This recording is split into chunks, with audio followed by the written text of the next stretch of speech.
जय हिंद दोस्तों, मैं एमजेड खान श्री सेंटर के यूट्यूब चैनल पर आपका स्वागत करता हूं। दोस्तों, आज बहुत ही इम्पोर्टेंट कलाकार को लाया हूं। उस कलाकार का नाम है FN सूजा।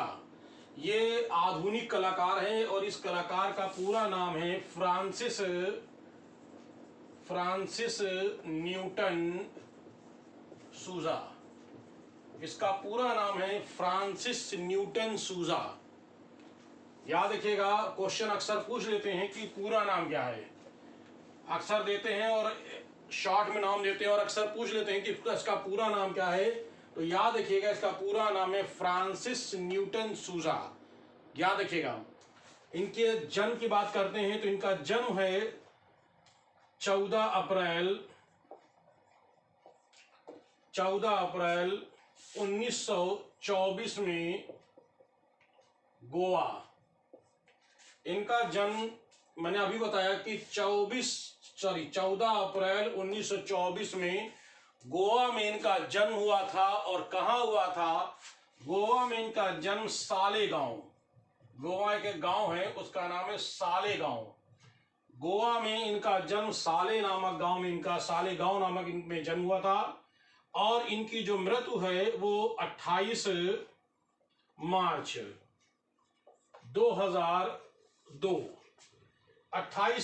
2002 को इनकी जो मृत्यु हुई थी वो मुंबई में हुई थी, यानी बंबई से कहते हैं। इनकी जो मृत्यु हुई थी वास्तव में इनकी मृत्यु जो हुई है वो कहाँ हुई है? मुंबई में हुई है। लेकिन ये अधिकतर ये बाहर रहे हैं, विदेशों में रहे, लेकिन जन्म और मृत्यु दोनों ही भारत में हुई है। और जहां इनका अंतिम संस्कार किया गया था, अंतिम संस्कार उस कब्रिस्तान का नाम था, याद रखिएगा, सौरी कब्रिस्तान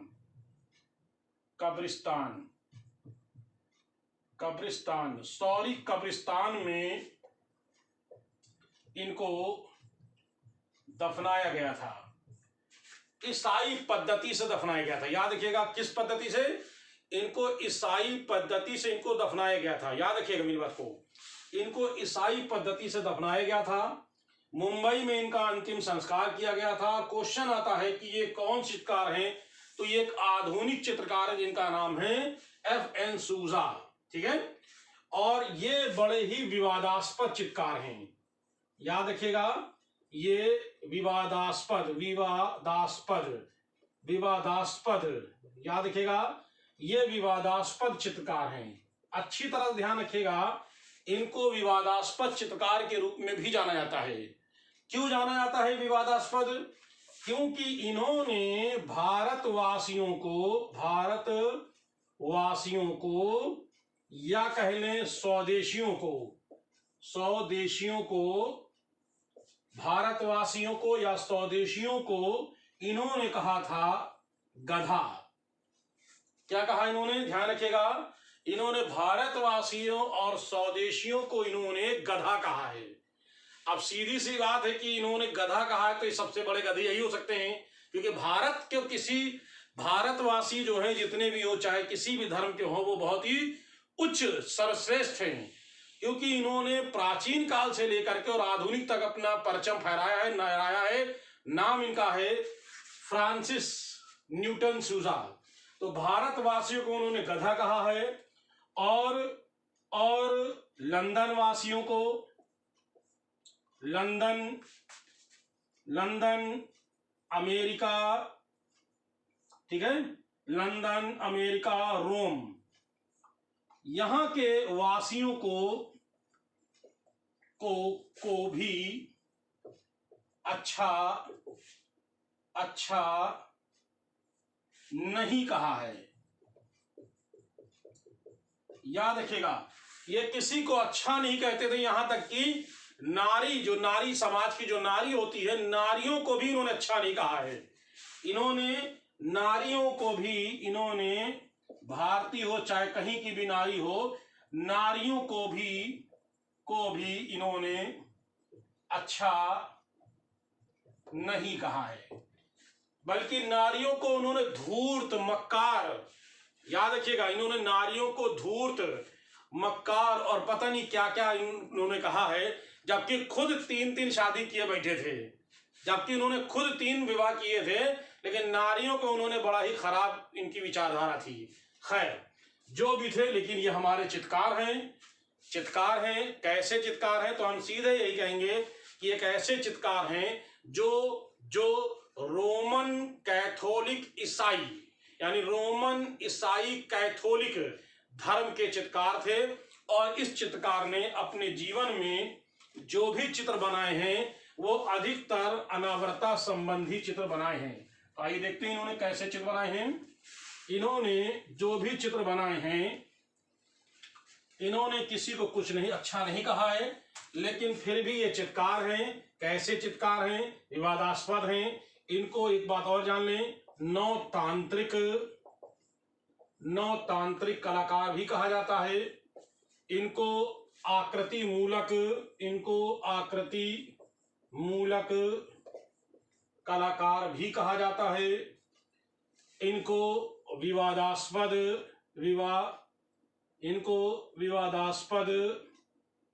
पद कलाकार भी कहा जाता है। और इस कलाकार ने अपने चित्रों में, विवादास्पद कलाकारों में क्यों विवादास्पद है? इसलिए क्योंकि ये जो थे वो अनावृता, क्या लिखा मैंने? अनावृता चित्र बनाते थे। इनके चित्रों में अनावृता दिखता था। तो अनावृता क्या होता है दोस्तों? तो अनावृता उसे कहते हैं, ध्यान रखिएगा, कट तो नहीं रहा है, सही आ रहा है, सही ध्यान दीजिएगा जल्दी से। तो जहां तक कि अनावृता की बात आती है, तो अनावृता का मतलब होता है नग्न चित्र, और नग्न ऐसे जिसमें अश्लीलता दिखाई दो, इसमें अश्लीलता दिखाई देती है। ध्यान रखिएगा, इनके चित्रों में अश्लीलता दिखाई देती थी, इसलिए ये अपने जितने भी चित्र थे, इन्होंने भारतीय विषय को पश्चिमी पद्धति पर ढालने का प्रयास किया है। इन्होंने भारतीय पद्धति को पश्चिमी पद्धति पर ढालने का प्रयास किया है, और ऐसे कलाकार को हम कहते हैं फ्रांसिस न्यूटन सूजा। ठीक है, चलिए आगे बढ़ते हम लोग। अब आइए इनके बारे में जानना चाहते हैं। मैंने इनके बारे में बताया कि इनका जो जन्म हुआ था वो गोवा में हुआ था। बचपन में इनके पिता की मृत्यु हो गई थी। मृत्यु होने के पश्चात इनकी माँ जो थी वो अपने मायके चली, और इनका मायका जो था वो बंबई में था। इनकी माँ मायके में चली आई, लेकिन बंबई में इनका दिल नहीं लगता था। तो वापस फिर सूजा बचपन में दादी के पास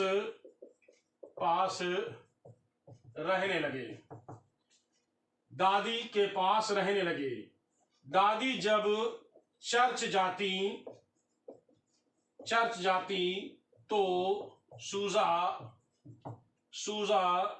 चर्च की खिड़कियों को देखते थे, जिसमें चित्र बने होते थे। याद रखिएगा, ये खिड़कियों को देखते थे जिस पर चित्र बने होते थे। उन चित्रों को देख करके ये प्रसन्न होते थे।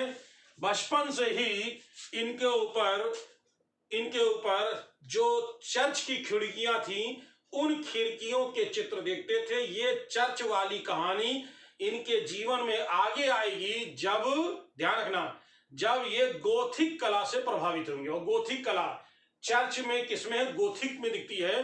तो आगे वो देखेंगे। फिलहाल तो इस तरह से ये जब कुछ बड़े हुए तो ये बंबई आ गए। 1938 में सेंट जेवियर 1938 में सेंट जेवियर बंबई, याद रखिएगा, बंबई में दाखिला लिया। बंबई में इन्होंने दाखिला लिया। लेकिन एक बात मैं बता दूं, बंबई में इन्होंने दाखिला तो लिया, खास बात यह है कि इन्होंने बंबई में जहां जिस स्कूल में सेंट जेवियर विद्यालय में जहां इन्होंने दाखिला लिया था, वहां पर इन्होंने शौचालय में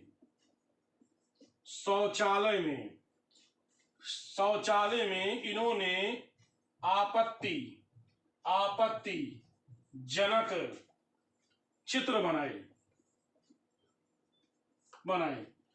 जब इन्होंने आपत्तिजनक चित्र बनाए, और आपत्तिजनक आप समझ सकते हैं कि आपत्तिजनक कैसे होते हैं, तो अब बाकी बताने की जरूरत नहीं, तो आप सभी लोग समझ रहे हैं कि शौचालय में किस तरह से आपत्तिजनक चित्र बनाते हैं लोग।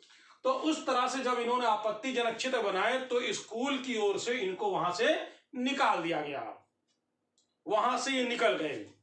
फिर इन्होंने 1940 में, याद रखिएगा, फिर इन्होंने 1940 में इन्होंने दाखिला लिया। कहां लिया? J school of art Bombay, J school of art Bombay में इन्होंने दाखिला लिया। बहुत अच्छी बात है, यहां दाखिला लिया। लेकिन ये जो सूजा थे ये विवादास्पद तो थे ही। तो इस बार जब इन्होंने 1942 में 40 में दाखिला लिया और यहां पढ़ने लगे, तो ये साम्यवादी प्रवृत्ति के थे। अब साम्यवादी मतलब इन्होंने स्कूल में, क्योंकि बड़े हो चुके थे, बड़े स्कूल पहुंचे, डिग्री वाले कॉलेज पहुंच गए थे, तो ये क्या है कि बड़े स्कूल में जाकर के इन्होंने अपना गुड बना लिया, नेतागिरी करने लगे। अब नेतागिरी करने लगे तो कभी किसी को मारते, कभी किसी को मारते, लेकिन चित्कारी भी करते, ऐसा नहीं है। इस तरह से 1942 में भारत छोड़ो आंदोलन छिड़ गया। 1942 में जब भारत छोड़ो आंदोलन छिड़ गया तो इन्होंने गांधी के समर्थन में स्कूल की दीवार पर,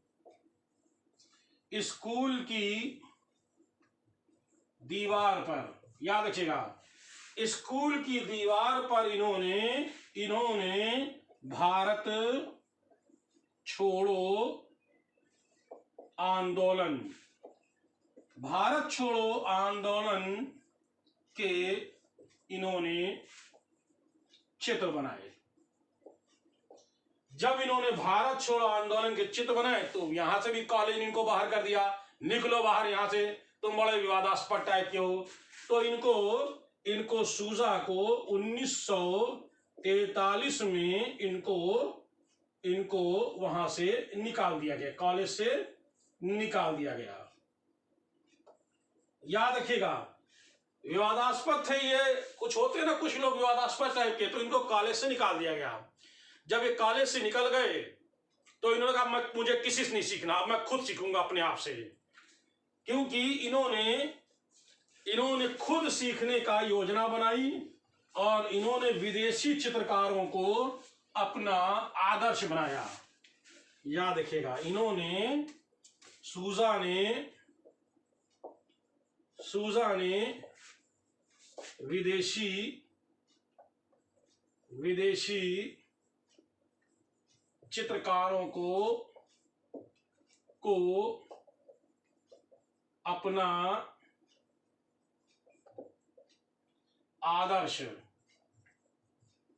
आदर्श बनाया। याद रखिएगा, सूजा ने विदेशी चित्रकारों को उन्होंने अपना आदर्श बनाया। जब इन्होंने आदर्श बनाया, किसको बनाया? एक बनाया इन्होंने मैक्सिको के कलाकार जिनका नाम था दिगो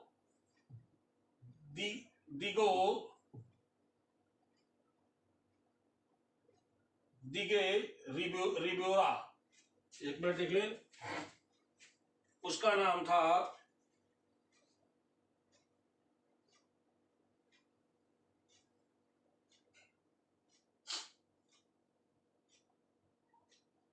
दिगो रिबेरा।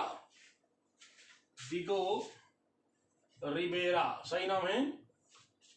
इन्होंने मैक्सिको के कलाकार दिगो रिबेरा को उन्होंने अपना आदर्श बनाया। एक और कलाकार थे जोज ओरोज। जोज ओरोज कलाकार, इन सब को अपना आदर्श बना करके स्वयं से चित्रकारी करना सीखना शुरू किया और धीरे धीरे चित्रकारी काफी कुछ सीख गए थे। अब क्योंकि विदेशी चित्रकारों को लिया तो सीधी सी बात है दोस्तों, जब विदेशी चित्रकार लेंगे तो सीधी सी बात है कि ये इन पर पश्चिमी कला का प्रभाव था, अर्थात ये अश्लीलता वाले चित्र बनाते थे। तो ऐसे में जोज ओरोज दिगो रिबेरा से प्रभावित होकर के इन्होंने चमकीले रंगों का प्रयोग किया और दो चित्र बनाए इन्होंने। एक चित्र बना इन्होंने ब्लू लेडी, याद रखिएगा। एक चित्र इन्होंने बनाया कौन सा, ब्लू लेडी, और दूसरा इनका है धूसर भूदृश्य। ये दो चित्र, एक तो ये बनाया और एक ये बनाया, किस पर है, पश्चिमी संस्कृति पर। याद रखिएगा दोस्तों, किस पर बनाया इन्होंने, पश्चिमी संस्कृति पर इन्होंने चित्र बनाया और उस चित्र का नाम है ब्लू लेडी और धूसर भूदृश्य, और दोनों में चमकीले रंगों का प्रयोग किया है।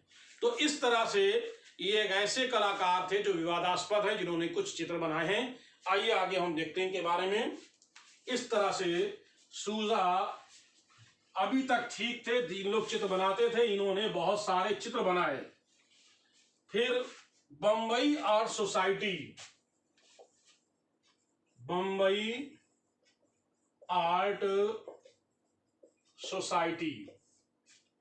की प्रदर्शनी में चित्र रखे जो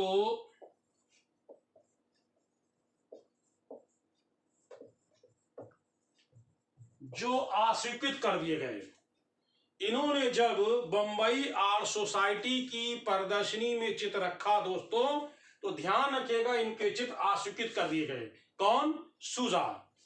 तो एक बात ध्यान रखिएगा, सूजा, रजा, आरा, इनके भी अस्वीकृत हैं। सूजा के साथ साथ रजा, आरा के भी अस्वीकृत कर दिए गए थे। तो जब सूजा, रजा, आरा यानी इन सब के चित्र अस्वीकृत कर दिए गए, तो इन लोगों ने 1948 में एक संस्था बनाई और उस संस्था का नाम था पीएजी मतलब प्रोग्रेसिव आर्टिस्ट ग्रुप। मैं पीछे पढ़ा चुका हूं, पीएजी प्रोग्रेसिव आर्टिस्ट ग्रुप की इन्होंने स्थापना की संस्था की स्थापना की। ध्यान रखिएगा दोस्तों, 1948 में पीएजी अर्थात प्रोग्रेसिव आर्टिस्ट ग्रुप की स्थापना की, और ये स्थापना की थी हम अपने चित्र स्वयं रखेंगे। याद रखिएगा, इन्होंने इसकी स्थापना की और इस पैग यानी प्रोग्रेसिव आर्टिस्ट ग्रुप का चित्र सूजा ने बनाया था। याद रखिएगा, सूजा ने बनाया था, और सूजा ने ही, याद रखिएगा ये भी चीज को, सूजा ने ही इसका पीएजी का कैटेलॉग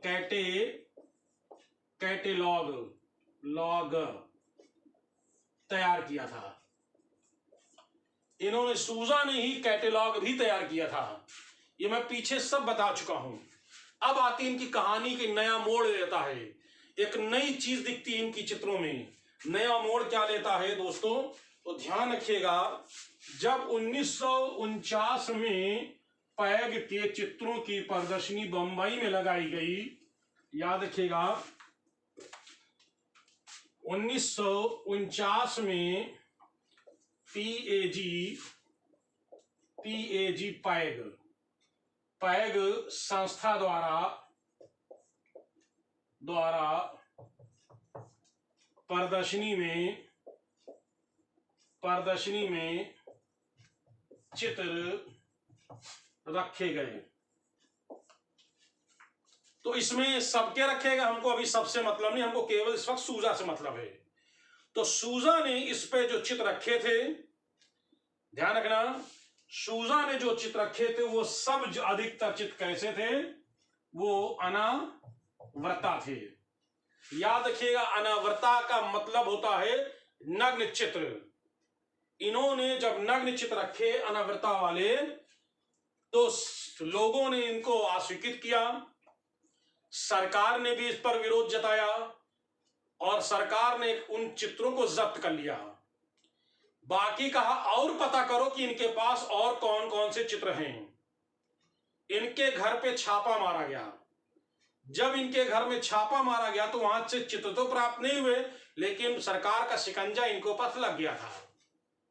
ठीक है, इसी बीच में इन्होंने गोथिक शैली पर भी चित्र बनाए थे। इन पर जब इन पर शिकंजा कसने लगा तो ये 1950 के बाद ये भारत इन्होंने छोड़ दिया और ये भारत छोड़ करके चले गए कहां, लंदन।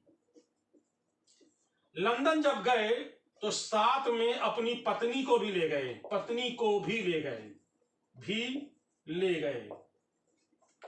और उस पत्नी का नाम था मारिया।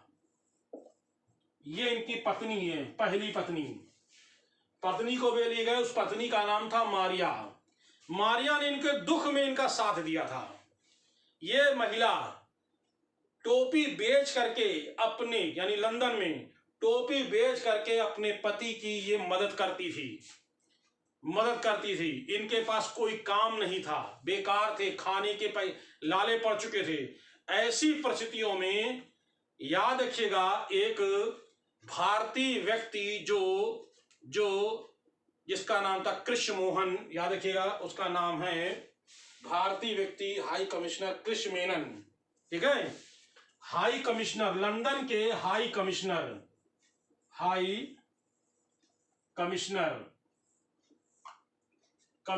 जिनका नाम था कृष्ण मेनन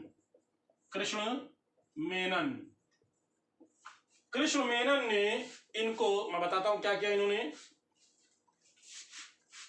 लंदन के जो ये बड़े एक कमिश्नर थे, इन्होंने, कृष्ण मेनन ने इनको, सूजा को स्टूडेंट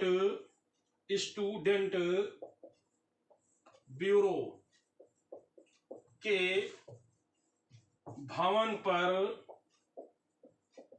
चित्रकारी का काम मिला और धीरे धीरे इनको लोग जानने लगे कि लंदन में लोग पहचानने लगे, हाँ इनके भी चित्र बनते हैं। तो इन्होंने हाई कमिश्नर कृष्ण मेनन के सहयोग से इनके चित्र बनने शुरू हो गए और इन्होंने जो है वहां की दीवारों पर जो इन्होंने चित्र बनाना शुरू किया। और साथ ही साथ इन्होंने इंडिया हाउस के दीवारों पर भी चित्र बनाया। यह इंडिया हाउस जो वो इंडिया हाउस है जो 1905 में इसकी स्थापना हुई थी। 1905 में इसकी स्थापना हुई थी। वो विदेशी, जो क्रांतिकारी विदेशी यहाँ जो जाते थे वहीं रुकते थे, उसका नाम था इंडिया हाउस। तो हाई कमिश्नर के सहयोग से इनको कुछ स्थानों पर इनको काम करने मिल गया और धीरे धीरे इनके हालात सुधरने लगे। जब हालात सुधरने लगे तो 1954 में, याद रखिएगा, 1954 में 1955 में ये फिर पेरिस आए। पेरिस की प्रदर्शनी में इनके चित्र रखे गए। जो इनके चित्र रखे गए थे तो सीधी सी बात, इनकी विचारधारा कैसी थी, पश्चिमी थी और पश्चिमी विचारधारा होने के कारण इनके चित्र पसंद किए गए। यानी 1955 में इनके जो चित्र रखे गए वो लोगों ने लोगों ने इनके चित्रों को पसंद किया। क्या किया? पसंद किया। ठीक है। और मीडिया ने जमकर तारीफ की। मीडिया जिसको चाहे उठा दे, जिसको चाहे गिरा दे। तो मीडिया ने कौन कौन से मीडिया ने इनकी तारीफ की? देखिए, मीडिया ने जो मीडिया ने तारीफ की, नंबर 1 ये समाचार पत्र हैं गार्जियंस।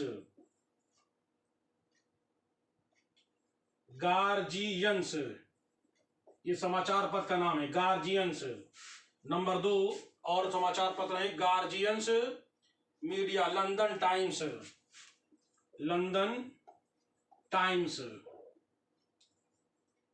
न्यू स्टेटमैन,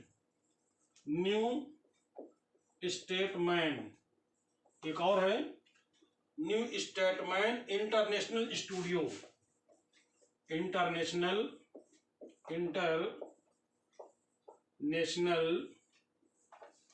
स्टूडियो, याद रखेगा। यानी और क्या है? ये पूरी एक मीडिया है। मीडिया ने इनके जमकर, गार्जियंस मीडिया, लंदन टाइम्स, ये सब समाचार पत्र हैं। न्यू स्टेटमैन, इंटरनेशनल स्टूडियो, ये सब मीडिया ने इनकी जब जमकर तारीफ की तो ये रातों रात ये चमक गए। तब 1956 में अमेरिका का एक व्यापारी, बहुत बड़ा व्यापारी, इसका नाम था कोनर। मैं लिख देता हूं।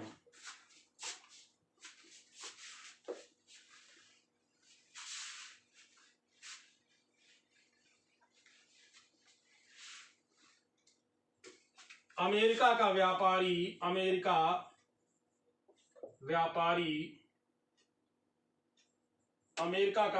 इसका नाम था कोनर।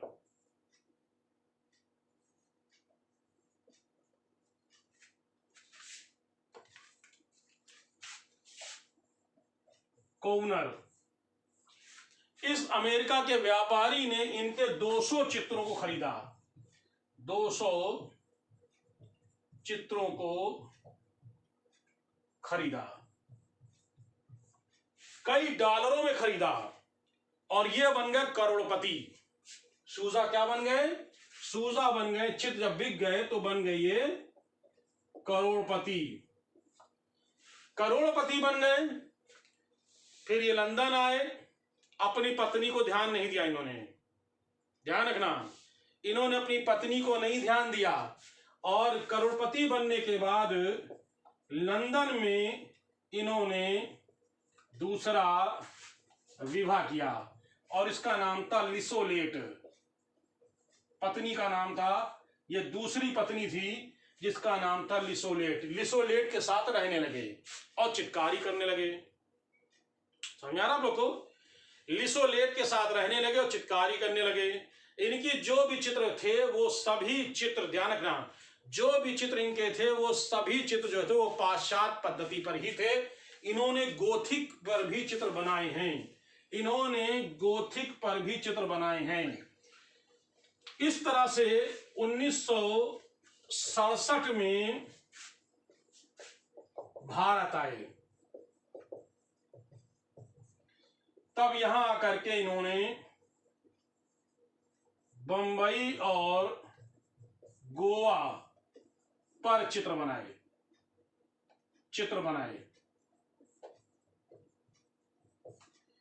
इसके अलावा इन्होंने मथुरा और खजुराहो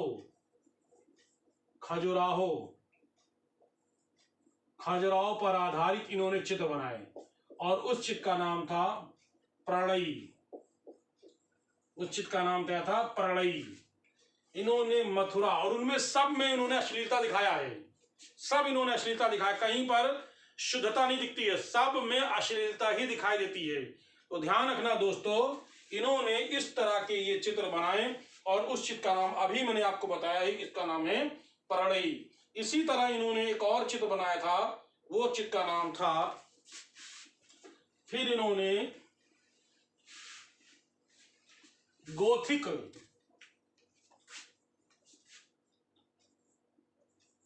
गोथिक सॉरी गोथिक पद्धति पर इन्होंने चित्र बनाया। एडम और ईव, एडम एवं ईव, या हिंदी में कह दें आदम और हवा। इन्होंने ये भी वैसे ही बनाए, इन्होंने अश्लीलता टाइप के। तो इस तरह से ये लगातार चित्र बनाते थे। फिर इनको पेरिस में इनको छात्रवृत्ति मिल गई, फिर रोम में, रोम इटली, ये इटली चले गए, इनको छात्रवृत्ति मिल गई, वहां पर चित्रकारी करते रहे। फिर ये वापस अमेरिका चले गए और अमेरिका जाकर के इन्होंने तीसरा विवाह कर लिया, दुई पत्नी छोड़ दी, दो पत्नी छोड़ करके इन्होंने तीसरा विवाह अमेरिका में किया। तीसरा विवाह अमेरिका में किया। उस पत्नी का नाम था, पत्नी का नाम था बारबेरा जिलकेट। क्या नाम था उसका? उसका नाम था, पत्नी का नाम था, तीसरी जो पत्नी थी बारबेरा जिलकेट, सही है, बारबेरा जिलकेट। अंतिम समय तक इसी पत्नी के साथ रहे और सन 2002 में एक बार वापस फिर आए। और जब 2002 में वापस आए तो यहीं इनकी मृत हो गई। 2002 में इनकी मृत हो गई और इनको शौरी कब्रिस्तान यानी बंबई के, अभी मैंने बताया बंबई के शौरी कब्रिस्तान में इनको दफना दिया गया। शौरी कब्रिस्तान में दफना दिया गया। इनके अंतिम चित्र कौन कौन से, आइए उसको भी हम लोग एक बार देख लेते हैं। इनके अंतिम चित्र कौन कौन से हैं? इनके अंतिम मतलब प्रमुख चित्र कौन कौन से हैं? प्रमुख चित्र, नंबर 1 ईसा, नंबर 2 हजरत, नंबर 3 बलात्कार, नंबर 4 और कौन से? हजरत, बलात्कार, निर्वाण, नंबर 4 5 निर्वाण, और क्या है? मस्तक, ईसा की सूली, मस्तक, ईसा की सूली, ईसा की सूली। और एक और चित्र है गांधी और, क्या है? गांधी और मनुष्य की दशा, गांधी और मनुष्य की दशा। इसी तरह से नारी एवं दार्शनिक, और लास्ट एक और है बर्थ। और 10वां चित्र इनका नाम है घास पर चलने वाला अजगर, घास पर चलने वाला अजगर। क्लियर? तो ये इनके प्रमुख चित्र हैं। याद रखिएगा, फिर बता देता हूं, ईसा, हजरत, बलात्कार, निर्वाण, ठीक है, निर्वाण, मस्तक, ईसा की सूली, गांधी और मनुष्य की दशा, नारी एवं दार्शनिक, बर्थ, घास पर चलने वाला अजगर। ये इनके महत्वपूर्ण चित्र हैं जिन्होंने अपने जीवन में महत्वपूर्ण चित्र बनाए थे। तो दोस्तों, इन्होंने बहुत सारी इंपॉर्टेंट चित्र बनाए, लेकिन एक अभी खास बात बाकी है, वो चित्र का नाम है बर्थ। ये बर्थ, ये वाला चित्र, आइए इसको बारे में बता देते हैं।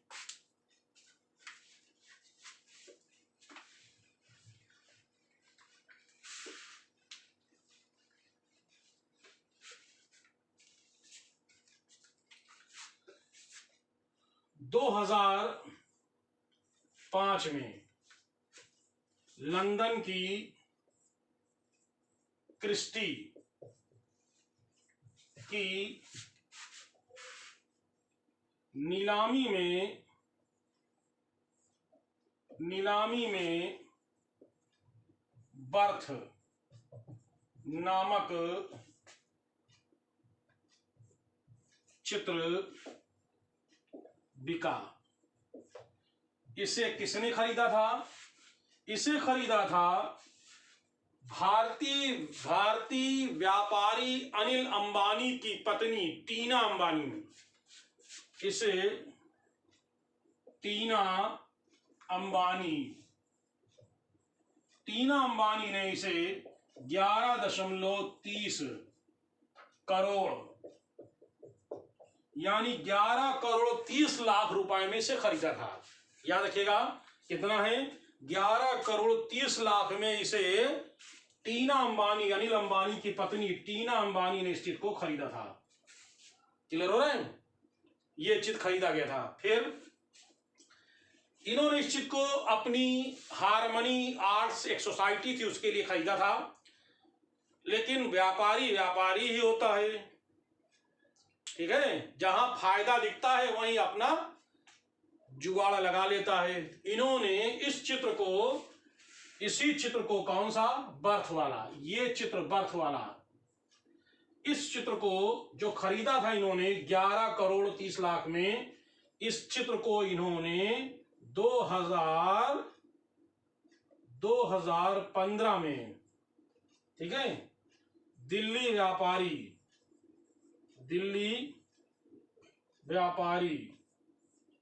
किरण नादर को बेचा था इन्होंने, यानी इन्होंने खरीदा था। ये खरीदा था 27 करोड़ में, यानी टीना अंबानी ने 11 करोड़ 30 लाख में खरीदा, ठीक है, और बेच कितने में दिया? बेचा इन्होंने 27 करोड़ में। सीधा सीधा लाभ, फायदा, बिल्कुल साफ मुनाफा हुआ। तो इस तरह से दोस्तों मैंने आज आपको FN सूजा अर्थात फ्रांसिस न्यूटन सूजा के बारे में मैंने बताया है। तो जो लोग भी हमारे इस वीडियो को जो YouTube पे देखेंगे, नए लोग जो भी हैं, प्लीज इसको सब्सक्राइब करें, और जो लोग यहाँ भी देख रहे हैं वो नए लोग उसको सब्सक्राइब करें और ज्यादा से ज्यादा वीडियो देखने की कोशिश करें। तो चलिए, तब तक के लिए आप लोग को जय हिंद।